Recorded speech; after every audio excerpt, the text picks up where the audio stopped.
Hey, all, MVP here. Hope you had a good trading week. That's the weekend in Friday the 13th of May. Friday the 13th being perhaps bad luck for some people. We'll see about that. I just want to take you for a quick stroll through the markets this week and just see what currencies were hot and what were not.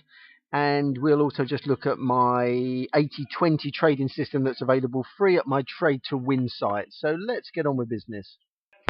Okay, what you see in front of you here is my standard FX correlator indicator that's available for free at my Trade to Win site. I've put this on a 2000 setting. Now, 2000 is way above the 500 setting I normally use, but I just wanted to use that to demonstrate that the higher the moving average you set, the more kind of accurate the numbers that you see there, the actual lines will be. I go into this in depth on my site, and I will be going into this in depth furthermore in my private kind of training and education kind of website I'm creating at the moment. But it's on a 2000 setting anyway. If you want to replicate that, that can sometimes cause problems on your particular platform because that's a lot of information on there. So therefore, if I were to widen this out, you'd probably start to not see too much at all. It gets very upset. But anyway, it's okay for just a week's data here on a 1 hour. Okay, so let's have a look. And first of all, we're going to look at the currencies that did well this week, and I'm going to highlight them in bold. And there they are, four currencies. One of those, for me, is an unexpected visitor there. If you want to pause this for a second, just take a guess and think which one of those, out of the green US dollar, the yellow yen, the brown CAD, and the turquoise New Zealand dollar. Just have a thought based on if you do watch my Trade to Win thread and you go through some of the information I provide there. Just think which one of those is the odd one out, in my opinion. Just have a think about it now, and I'm going to pause this. Well, the odd one out is actually, for me, the New Zealand dollar. That doesn't tend to flow with those other three, I can assure you. But it was an interesting week, and I'm just going to make some comments now as to why. Okay, let's start with the easy ones. The yellow yen and the US dollar. I call them the tag team because they generally tend to move together, smashing the other currencies out of the way in the direction they want to move. This week was no exception. Pretty flat first half of the week, as you can see. If you go across to the right here, this is my US 30. This is the Dow. The reason they were flat to suppose falling was because the Dow was quite strong. It actually had a great first half of the week, the Dow. And if anyone follows my thread, you'll know that when the Dow is rising, when the markets and equities are rising, that's usually a sign for people to offload currencies that are safe. And they did. They offloaded the yen. The US dollar was flat, which was an indication that US dollar underneath that there was an underlying strength of the US dollar. And that was that. But in terms of what we're talking about here, where what happened in the rises, in the second half, these guys really came into their own, had a great second half of the week. And you can see here why. Look at that drop there on the Dow. The Dow does fight back, but really, by that stage, the yen and the US dollar have decided they are going to rise in the week. And it comes back again on Friday, and again, the guys come up. So that was pretty much the reason. It was the unwinding of risk trades. That was why those two guys were rising during the week.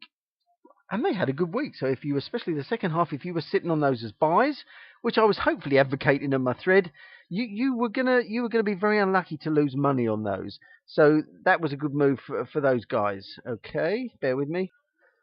The other two currencies are part of what they call the Comdol family, the commodity dollar family. There's the CAD. Now, oil this week, I don't know. It kind of moved wildly, really, during the week. It went between a low of 110 to a high of 120, moving around. What does that mean? Well, I don't know. CAD you would have thought to be relatively flat. It didn't. He had a good week. It actually picked up during the week. Now, my feeling is that the CAD actually does tend to track closer to the US dollar than people think. So I think it got a little bit of kick off the US dollar flow up. And that's why it actually ended, it went through the week and actually did better than people thought. So that's just my thoughts on it. Don't quote me. Don't trade on my advice. But that's just my thoughts on the subject, why CAD had a better week than people thought. As for the New Zealand dollar, I have no idea. I mean, trade it, follow it, whatever you want to do with it. If you look up here, this is its bosom buddy, the Aussie dollar. It's Aussie dollar POW. This is the Aussie D, and the Aussie D had a flat to rise in first half, and then had a disastrous Wednesday. Big Wednesday, Bad Wednesday, whatever you want to call it, and look at the comparison to the New Zealand dollar. That was very interesting for me. Then it was about flat again. So the New Zealand dollar, it does tend to move very, very close with the Aussie dollar, but it seemed to avoid that big hit on Wednesday. Some of you are much more closer to the market, and guys that probably do live down under can give me a very good reason why that happened, but I'm not going to even try and tell you why here. But that was interesting. There might have been some interesting plays there on a convergence play as well, but I'm not going to discuss this on this video. But anyway, that was another riser in the week. Again, if you follow trend, look at that. That was fairly, if you look across there, put a trend line across there, like kind of support resistance lines. You see it obviously broke a level of resistance and then never looked back, did it? Bounced, came up. You see that? Support and resistance is quite interesting when you trade at this level. You can use support and resistance, price action, trading methods to actually trade this chart quite well. But again, that's not what I'm here to talk about. I'm here to talk about the week. So there were my big four that did very well this week. If you sat on them during the week, if you bought them during the week and sold any of the others we're going to talk about, you made money. Right, what I'm going to do now is just put up the other four to save time. Okay, let's talk about the last four here. We got the orange Aussie dollar, the grey Swissy, the blue euro, and the red pound, all of which, in my opinion, didn't exactly have the greatest week. They certainly didn't rise. And let's go through them one by one. Okay, first thing I'm going to talk about is actually the Swissy. Now, the Swissy, in my opinion, tends to move, and this is my humble opinion, tends to move pretty closely with the yen. It's another classic risk play currency. People love the Swissy. They love to go to that as a safe haven when things are looking tough in the markets. And likewise, they like to then sell the Swissy when they want to put their money into lots of risky assets. This week, as we saw, looking across here to the right here, we saw the first half of the week, the Dow, which to me represents significantly global equities, rose. And therefore, people would necessarily, you expect them to unload things like the yen and the Swissy. They actually did, as you can see.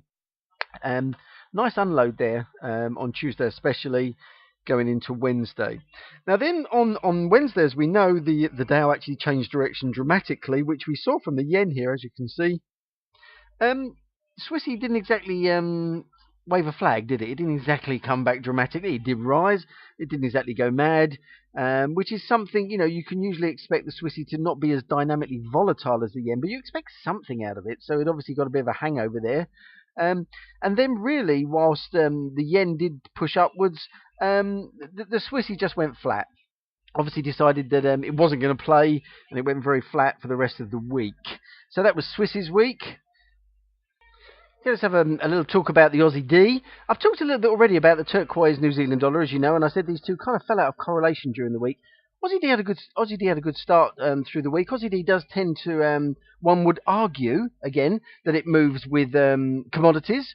Gold actually overall had a relatively bad week. It actually fell a little bit, but according to this, people would go with the flow. If people were unloading their Swiss francs and they were unloading their yen because of the rise in Dow, they've got to put their money somewhere, and the Aussie D is always a safe pair of hands, which it actually proved in the first half of the week. If you look here, apart from the CAD, the Canadian dollar here, which had a good pickup, the Aussie D was great up to Wednesday, and that's where it did well, and then it collapsed on Wednesday, as we saw, and then it went flat. So again, to me, overall, didn't have a great week. Now we get to the currency that probably created and generated most news in the week, the euro, where we have fun and games with Greek debt, various other things. Everyone's scared, everyone not scared. Euro did have a bad week, let's be perfectly honest. Times when they should have been rising, it wasn't rising. Had a terrible Wednesday. Wednesday was a big day for changes. Wednesday was the day to be trading. Let's be perfectly honest, looking at the big moves in the day. A very volatile day, Wednesday. Euro really took some hits Wednesday. Nothing else took hits like it. Went flat, a little bit of a rise on Friday, then came off again. So Euro was the bad in the card in the pack during the week. And that was again off the back of all the news going around some of those very, very poor countries out there having trouble.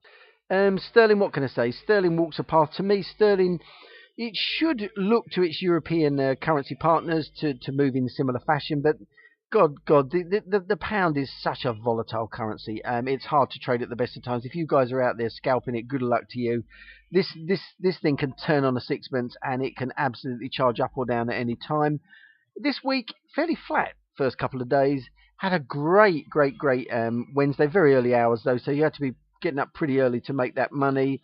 Came off, went back, and then really actually had a quite a bad second half of the week. Nothing to me dramatic in terms of what was going on out there. There was some poor trade data that came out during the week, but hey, sometimes you just have to follow the market and see what's going on. Remember, as I demonstrate here, the market is not just about one unique currency and what it's doing. Every currency is out there battling against the other currencies for strength or weakness, and you have to be watching them both individually and the others together, which is why the FX correlator, this particular strength meter, is so powerful. It lets you look at the whole market and you can constantly view what's going on, and it can give you some real good visibility as to where you make your trades. Whatever time frame you're doing, it's there to help you. Okay, I've actually been talking so much, we haven't got time to look at the rest of it, but trust me, there were some good signals on my 80-20. Have a great trading week next week. I'm going to try and input as much as I can on my thread. Go to my thread. I'm always there. Ask me questions if you want. Have a great trading week. It's MVP signing off. Cheers.